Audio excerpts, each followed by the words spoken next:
The Big Con by David.Maurer. The aristocrat of the underworld. Contrary to violent criminals, the confidence man is presented as a sophisticated artist who relies on the grift, a gentle touch. This section establishes why these swindlers viewed themselves as professionals superior to pickpockets or thugs.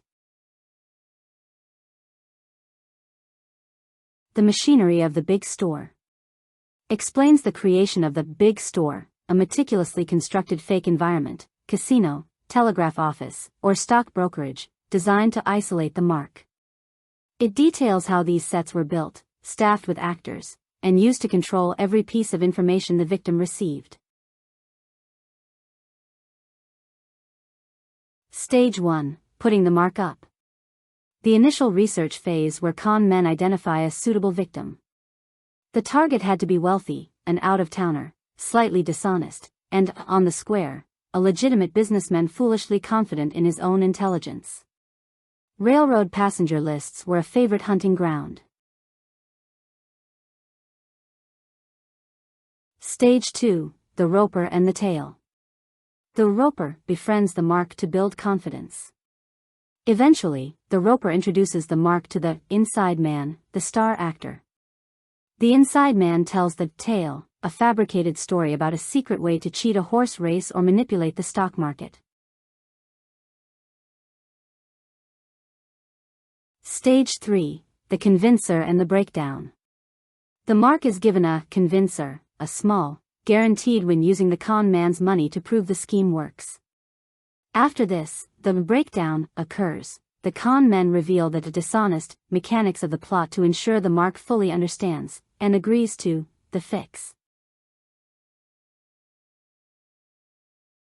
Stage 4. Putting him on the scent. This is the critical psychological moment. The mark is sent home to liquidate his assets and raise the maximum amount of cash. This takes the mark out of the store's control, relying entirely on his own greed to bring the money back to the table.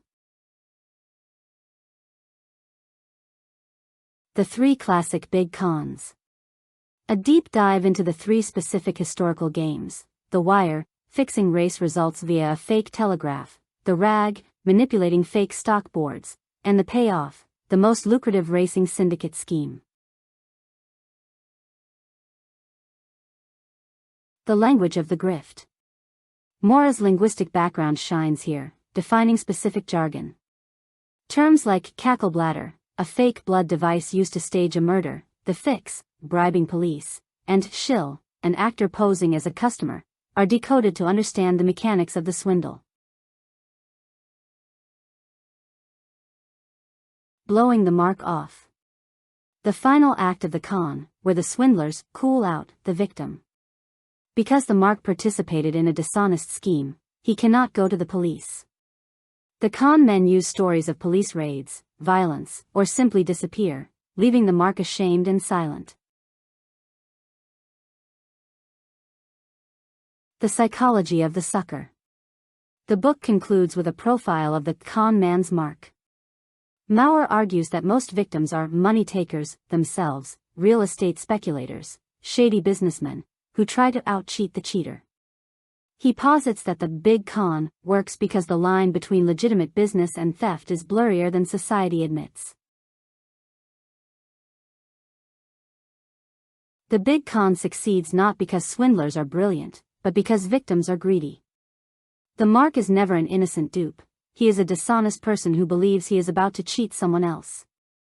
The elaborate fake setup, called the big store, works by exploiting the universal desire for easy, dishonest money. Maurer ultimately shows that the line between a gentleman swindler and a legitimate businessman is dangerously thin. This makes the big con not just a crime manual, but a timeless study of American capitalism and self-deception.